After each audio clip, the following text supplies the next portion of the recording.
Epicurus, so often misunderstood, still carries a reputation for reckless indulgence, as though his philosophy preached excess and endless pleasure. Yet this is far from his vision.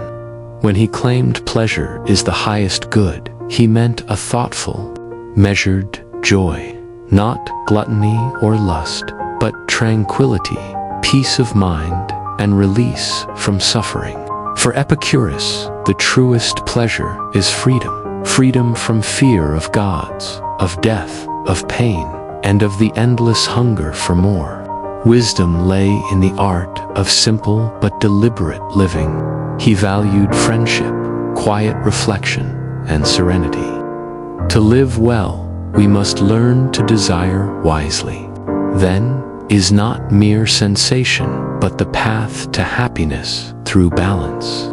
Epicurus calls us to retrain how we think and feel. The good life isn't about intensity, but about harmony, a life of simplicity, satisfaction, and inner freedom. Aristotle, in contrast, insisted no one is born virtuous, nor does virtue arrive by divine gift. Goodness is cultivated, its practice, repetition, and discipline. Virtue is not an epiphany, but a slow shaping of character through choices over time. His ethics were rooted in daily life, not commandments from above, but lessons from living with others. Virtue lies in the balance. Courage is neither fearlessness nor recklessness, but the mean between extremes. We learn by doing acting fairly to become fair. Becomes habit. It requires reflection, awareness, and guidance. For Aristotle, moral education was crucial, not indoctrination, but the nurturing of character. At its heart, his philosophy is self-transformation, striving toward your best self, not for someone else's approval. Existence precedes essence. Humanity is not born with preset meaning or destiny. We exist first and, only afterward, define who we are. There is no blueprint for being human. Freedom, then, is unavoidable. Even refusing to choose is itself a choice. This places us in a world with no guarantees, no ready-made meaning, and no one else to blame for what we become. Sartre calls this the condemnation to freedom, yet empowered because it grants us infinite possibility. We are not fixed essences, but ongoing projects, always under construction. This may terrify us, but it also liberates us. Authors. Richard Dawkins, though a scientist, pushed into philosophy with his provocative idea. The human self is a biological fiction, not in the sense of denying our bodies, thoughts, or feelings, but by showing that the self is a story built upon genetic machinery. At base, we are carriers for genes intent on replication, the essence of his selfish gene theory. The individual, then, is not the hero of evolution, but the vehicle for transmitting information. This vision destabilizes the humanist belief in man as the center of the universe. Our passions, choices, and desires are, at least in part, evolutionary byproducts. Consciousness itself may be an adaptive Trican illusion that lets us survive and cooperate.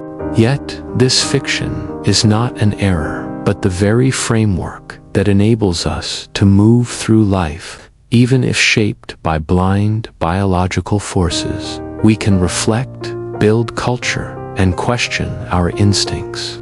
Biology sets the stage, but the play is still ours to write.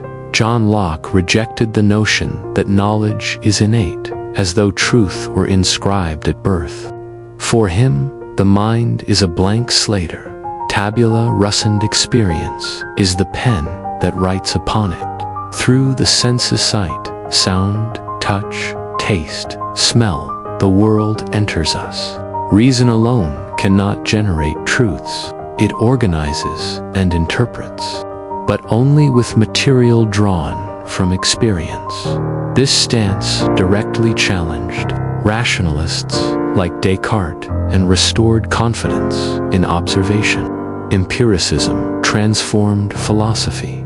If all knowledge comes from the senses, then it is inherently fallible, evolving, and open to correction and reflection. Locke's insight laid the foundations of modernity, insisting that belief should be grounded in lived experience, not inherited dogma. David Hume went further, arguing morality isn't written into the cosmos or deduced from pure logic. Instead, it rises from human feeling. When he said there is no absolute good or evil, he denied morality's universality. What we call ethics stems from emotions, sympathy, disgust, admiration, outrage. Our judgments of right and wrong come from shared human reactions, not eternal truths. Far from trivializing ethics, this grounding in sentiment makes morality real, living, and adaptable. It is not decreed from on high, but forged in human interaction. One society deems good, another may condemn. Hume reminds us that morality is not a fixed law, but a reflection of human life, together a mirror of our feelings, our bonds, and our capacity to see ourselves in one another. Neither side holds the absolute truth. Hume wasn't trying to erase morality. His goal was to expose its real roots. Reason can clarify and analyze our values, but it doesn't generate them. Ethics are deeply human, fragile, shifting, and worthy of reflection. Voltaire, one of the towering voices of the Enlightenment, viewed organized religion as fertile ground for superstition, abuse, and intolerance. Beliefs lack foundation.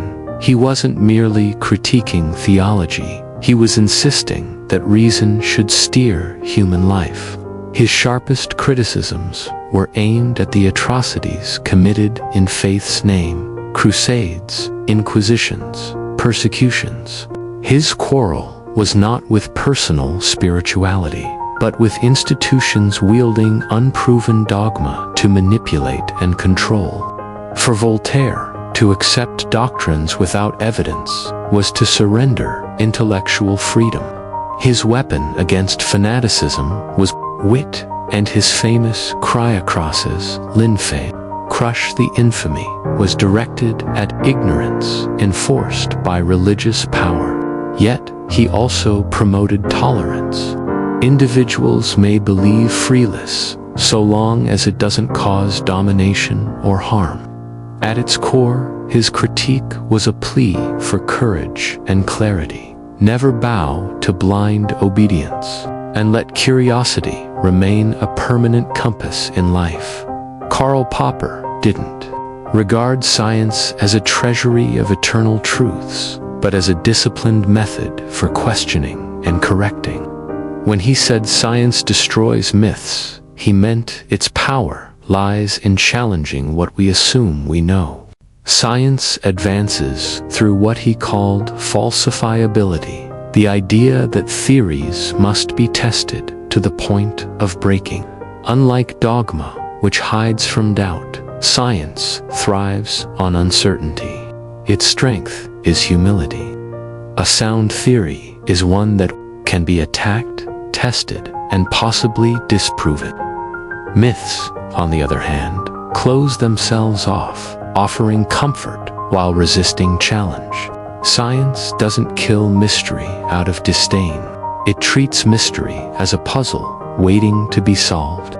It refuses the answer, "It's always been this way," and instead asks, "But what if it isn't?" For him, science wasn't rejecting tradition, but resisting intellectual laziness.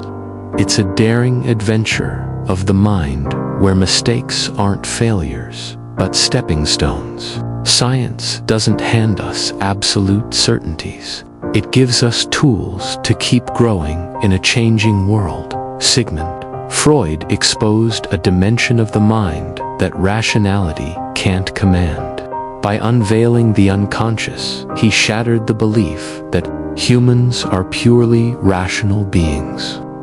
To Freud, we're not sovereign over our minds. The unconscious is like a basement full of repressed desires, forgotten memories, and instincts we deny. But they don't stay buried. They surface in dreams, slips of the tongue, physical symptoms, strange behaviors. Then we recognize. Freud didn't invent the concept of a deep psyche, but he gave it a structured theory. For him, true freedom doesn't just mean choosing. It means recognizing the hidden forces behind our choices. Psychoanalysis aims not to erase the unconscious, but to bring it to light so we can live with more clarity. His idea still unsettles because it strips us of the illusion of complete control. Yet it also humanizes us. We are layered, contradictory beings. Understanding those depths is the first step toward living with honesty and compassion. For Spinoza, humans are not defined by cold reason or some immaterial soul, but by something more vital, desire. He called this conatisor, fundamental drive to persist, to expand, to affirm life. Desire here isn't a lack to be filled, but a force that propels us forward. It drives us to seek knowledge, love, and freedom.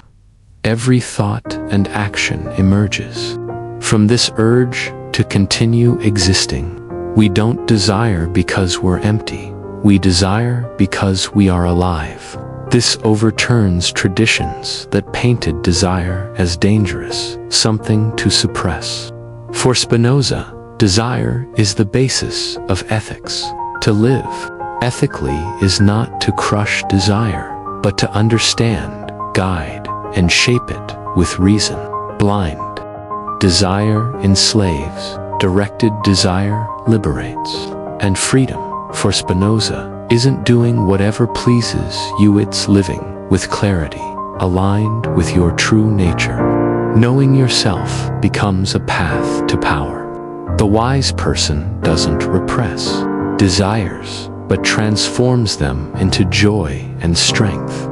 For Hume, the self is little more than a convenient fiction. Search within for something fixed and unchanging, and you'll find only a flowing stream of thoughts, sensations, and memories. He likened the mind to a theater where impressions appear one after another, but with no permanent stage beneath. There's no separate me watching the play, only the play itself.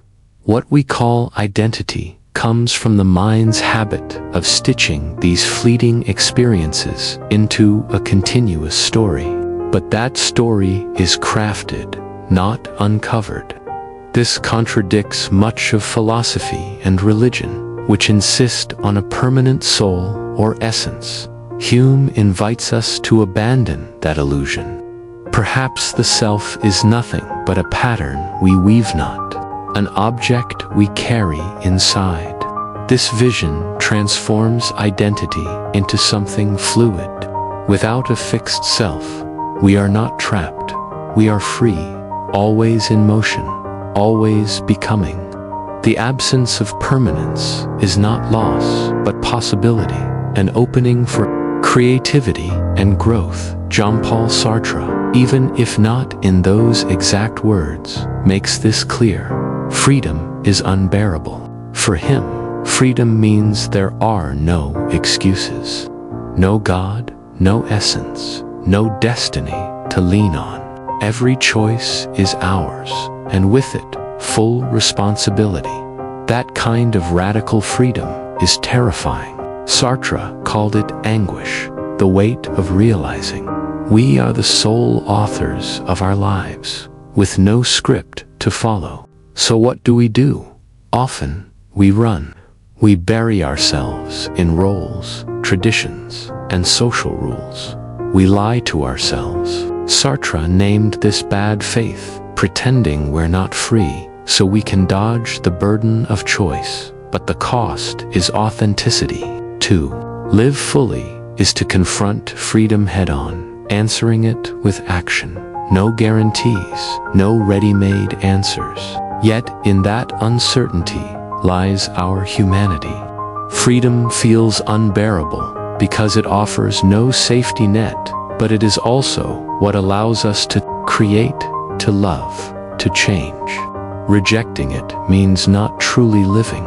Accepting it, even in fear, opens the door to becoming who we are and who we might become, against the classic belief that reason should dominate emotion. Hume turned the idea upside down. Reason is, and ought only to be, the slave of the passions. He didn't mean we should be reckless, but that reason alone doesn't move us. Emotions do. Reason, he said, is like a map, helpful for navigating, but useless without a destination. Our feelings and desires provide that destination. Reason shows us the most effective path, but it doesn't decide where we go. This was a bold reversal. It acknowledged that humans are fundamentally emotional. Too separate reason from passion is artificial. Hume's insight still echoes today in debates about psychology, morality, and politics, and even economics. This doesn't mean reason is weak or irrelevant, only that we should be honest about its role. It doesn't set our goals, it helps us pursue them. Reason works best when it recognizes the emotional undercurrents it rides on, rather than pretending to stand above them. Foucault shook the comforting belief that truth is pure, objective, and detached from language. For him, what we call truth is always produced inside systems of discourse, shaped by history, power, and by those permitted to speak. This doesn't mean facts don't exist, but that facts only gain meaning within a framework. Medicine, law, religion, science, each constructs its own version of truth, with its own rules for who can define reality. In that sense, truth is never neutral, it's social. Foucault's challenge is to uncover who defines truth, how they do it, and who gets excluded in the process. Behind every truth lies a structure of power. He doesn't urge us to abandon truth, but to interrogate it more deeply. Truth has a history, and knowing where it comes from gives us the power to challenge or even rewrite it. His warning is sharp. The more self-evident something seems, the more we must ask, who gains from it? Walter Benjamin rejected the idea that history is a steady march of progress. He saw it, instead, as ruptured, full of silences, erasures, and voices left behind. By claiming history has no built-in meaning or direction, he opposed the assumption that time naturally bends toward improvement. To him, the story of progress often serves to excuse violence. How often has injustice been justified as a necessary sacrifice for some brighter future? His most haunting image is the angel of history blown backward by the storm of progress, watching helplessly as the wreckage of the past accumulates. For Benjamin, history isn't a clean tale of victories. It's a graveyard of tragedies. Our duty is to remember what was lost, to recover what was erased, and to awaken possibilities hidden in the past. The past isn't gone. It waits for us to look at it differently and perhaps change what follows. Thrasymachus, the provocative figure in Plato's Republic, arrives to unsettle. Instead of treating justice as virtue or harmony, he reduces it to raw power. What gets called just is simply what benefits those in authority. Rulers craft laws to serve themselves, then declare them just. Citizens obey, believing they're righteous, while in truth they uphold the interests of the powerful. Justice, then, is less a universal moral order and more an ideological tool of control. Plato, through Socrates, rejects this stance, but the sting of Thrasymachus's claim remains. Look at the present. Who writes the laws? Who judges? Who punishes? How often does justice bend toward wealth, influence, and privilege? The force of his argument isn't in offering a positive vision, but in exposing the cynicism buried in our idea of justice. He compels us to ask, is justice a true moral principle, or just the name we give to the will of the powerful? Though defeated in the dialogue, he leaves behind an unsettling truth. Maybe justice isn't something to merely apply, but something to rebuild. And that demands constant vigilance over who defines it. Albert Camus never said life is meaningless. He said it's absurda. Very different claim. The absurd for him comes from a clash. Our hunger for meaning against the universe's silence. We crave answers, truths, reasons, but the world gives none. This collision isn't tragic in itself, but illuminating. Once we admit there's no given purpose, we face a genuine philosophical crisis. And Camus' originality lies here. He doesn't advise illusion or escape. He insists we face the absurd directly. His central metaphor is Sisyphus, condemned to push a boulder forever uphill. Camus imagines him happy not because the task has meaning, but because he accepts its absurdity and persists anyway. Freedom here isn't about changing reality, but about refusing to lie. Existence is absurdant in that recognition we are freed. No higher plan imprisons us. We become the authors of our own time. This gives human life a tragic dignity. Even without certainty, we choose to love, to create, to live. At the opening of the myth of Sisyphus, Camus writes that suicide is the only truly serious philosophical question. He isn't promoting it, he's forcing us to confront it. If life has no assigned meaning, is it still worth living? For him, this is philosophy's core. Where Descartes began with doubt, Camus begins with the absurd. The silence of the universe raises the question, why go on? And yet, Camus' answer is resolute suicide is not the solution, it is surrender.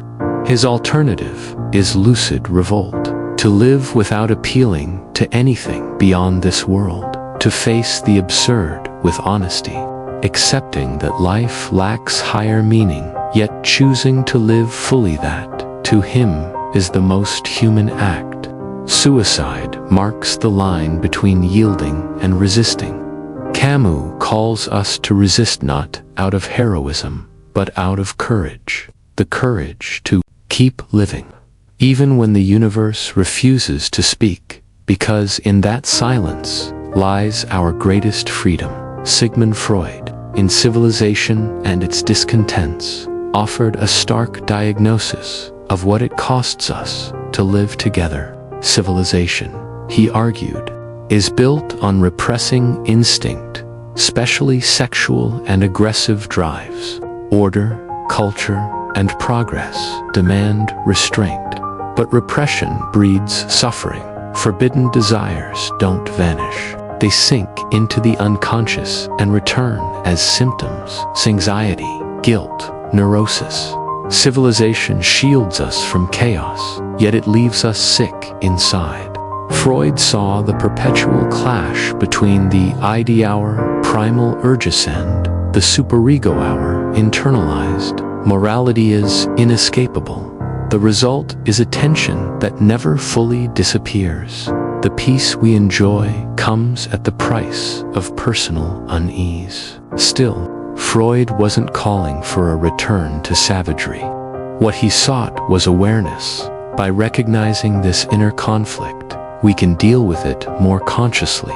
Civilization represses, yes, but admitting this truth is the first step toward finding freedom within its limits. Claude Lévi-Strauss, the anthropologist who revolutionized the social sciences, revealed that while culture enriches, it also dominates. Studying diverse societies, he saw ethnocentrism, the belief in one's own culture, as superior, as a silent but powerful form of oppression. Lester. Societies often cast themselves as the standard of civilization, labeling others as primitive or backward. This view justified conquest, massacres, and so-called civilizing missions. But for Lévi-Strauss, no culture is higher or lower, only different. Culture, he argued, is an invention, not fake, but constructed. It organizes reality, grants meaning, sets norms, defines what counts as acceptable. And when one culture claims the right to define reality for all, it becomes oppressive. His critique wasn't a plea for total relativism, but for humility and listening. Every culture holds its own symbols, myths, values. None owns the truth. Recognizing that opens the door to dialogue and to a world less bound by domination. By embracing diversity, we move not only closer to justice, but also toward a richer understanding of what it means to be human. In his first groundbreaking work, Tractatus Logica Philosophicus, Wittgenstein makes a profound and unsettling link between language and reality. He argues that we can only think what we are able to express, meaning the boundaries of language are the boundaries of our world. What does this imply? That there is no such thing as pure, detached thought existing outside of words. To think is always to use signs, grammar, and structure. Language becomes both our instrument for shaping reality and the cage that confines us. Without words for something, it becomes unsayable, nearly unthinkable. This shifts the mission of philosophy. It is not just about chasing ultimate truths, but about examining the frameworks through which we describe and limit the world. Language isn't neutral. It is the stage where ideas are born, shaped, and constrained. At the end of the Tractatus, Wittgenstein delivers his famous warning, whereof one cannot speak, thereof one must be silent. Some things, the ethical, the aesthetic, the mystical, lie beyond articulation. He doesn't deny their existence, but insists philosophy must approach them with humility, sometimes recognizing that silence itself is the wisest response. In one of the most challenging essays in modern thought, McTaggart contends that time itself is not real. He breaks down our ordinary experience of time past, present, future, what he calls the Assyri's hand, shows it to be logically inconsistent. An event moves from future to present to past, but if these categories keep shifting, they can't be permanent attributes of events. His alternative, the B series, where events are ordered only as earlier than or later than, strips away the lived sense of time. The result, under careful analysis, time collapses. If McTaggart is right, time is no more than a useful fiction, helpful for practical life, but not real in itself. This runs against every instinct we have, but forces us to question one of our deepest assumptions. The implications ripple everywhere, from physics to psychology. If time is unreal, then what is change? What is continuity? What is a human life if not an illusion of flowing moments? Before Kant, reason was treated as the sovereign path to truth. After Kant, it became an invaluable yet limited instrument. In his masterpiece Critique of Pure Reason, he shows that reason, when it ventures beyond its proper domain questions of God, the soul, or the universe as a whole, falls into contradictions. This does not render reason useless. On the contrary, within the boundaries of experience, it is indispensable. But when it tries to reach beyond, toward the thing in itself, reality as it exists apart from us, it loses itself in illusions. For Kant, the issue was not thinking per se, but unexamined thinking. That is why reason must be critiqued to learn what it can and cannot know. Left unchecked, pure reason creates elaborate systems that may look logical, but have no grounding in reality. His discovery doesn't destroy knowledge, it secures it. It proves science is possible, while reminding us there are limits to human knowing. At those limits, other forms of connection emerge: ethics, aesthetics, and practical faith. Kant, in the end, opened the way for a humbler, stronger reason, one that knows its place. Oscar Wilde scandalized his age by insisting that art should not be shackled to morality, politics, or social uplift. His bold defense of aestheticism declared that art exists for its own sake, for beauty, for sensation, for the joy of creation. To force art into the service of moral lessons corrupts both art and morality. Morality becomes stiff. Art becomes flat and didactic. For Wilde, the artist must be free, unburdened by obligation to preach or instruct.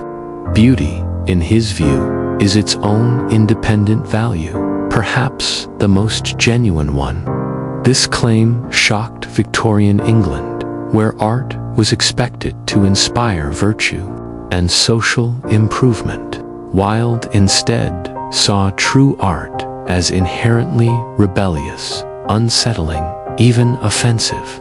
That was its strength. His aestheticism was not shallow indulgence, but a radical claim for freedom, the right to imagine without limits. When art releases itself from moral duty, it doesn't lose meaning. It gains authenticity. For Wilde, beauty itself was a necessary provocation. Philosophical nihilism, though often misread as bleak, is in fact a radical insight. There is no pre-given meaning to life, no eternal truths, no cosmic design. Nietzsche saw this as both a crisis and an opening. The death of God would dismantle traditional values, leaving a void. But into that void steps possibility. If meaning isn't bestowed, it must be created. In this way, nihilism becomes a beginning. First, we tear down false structures. Then, with new freedom, we build. Camus, from another angle, called this condition the absurd. Life comes with no script, and that can terrify us. But rather than despair, he invites us to rebel not with violence, but with passionate living, refusing illusions, to love, to create, to laugh not. Nihilism thus clears the ground, stripping away comforting lies to make room for new worlds. When nothing is sacred, everything becomes possible, including a world where humans reclaim their central role. For Marx, capitalism doesn't just shape economies, it reshapes human existence itself. Alienation is one of his key ideas. Rupture between worker and product, between human beings and their own essence. Under capitalism, work, which should be an outlet of human creativity, becomes repetitive, mechanical, and impersonal. The worker produces something that is seized by the capitalist and sold as a commodity. Gradually, the worker sees themselves as just another replaceable cog. This alienation reaches deeper than economics. It erodes the human spirit. People become functions, numbers, roles, life drained of creativity and autonomy. For Marx, this was the tragedy of modernity, immense wealth built at the cost of dehumanization. Yet his critique was also a call. By recognizing alienation, we can imagine other ways of living where work reconnects us with others, with the world. But that requires transforming social relations, restoring control of labor to those who perform it. Proudhon was not speaking metaphorically. When he declared that property is theft, he meant it literally. In his view, land, natural resources, and the means of production cannot rightfully belong to anyone as private possessions. They belong to those who use them, who depend on them. For him, private property was not just a legal arrangement, but a system of exclusion. What's mine automatically means not yours. Those with nothing become dependent, exploited, forced to sell their labor simply to survive. Yet Proudhon made a careful distinction between property and possession. Possession is the legitimate, necessary use of something. Property, in its hoarded and monopolized form, is what he called theft wealth, drawn from the labor of many by those who don't labor themselves. His vision was radically egalitarian, a cooperative society where goods are shared, labor isn't exploited, and value is distributed by contribution rather than privilege or inheritance. For Baconian, the state was not a neutral administrative system, but a machine of domination. He saw its institutions as enforcing inequality, legitimizing violence, and ensuring the submission of the majority to the minority who hold power, political and economic alike. For Baconian, abolishing the state didn't mean plunging into chaos or destroying all social structures. It meant dismantling hierarchy and authoritarian rule. He envisioned anarchism as a system built on self-governance, solidarity, and the free association of individuals. In his eyes, the state never truly represents the people. It merely governs in their name while clinging to power through force, law, and propaganda. Even when wrapped in the image of democracy, it still carries the machinery of domination, centralization, obedience, surveillance. For Baconian, freedom could only exist where real autonomy thrives, where trust lies with people, communities, and collectives, not political parties or leaders. Was his vision utopian, perhaps? Yet it remains profoundly liberating. A radical confidence in humanity's ability to live together without coercion. In The Origin of the Family, Private Property and the State, Engels offered a historical and materialist critique of the family. He argued that the Western monogamous family was not eternal or natural, but a social invention designed to preserve inheritance and regulate sexuality.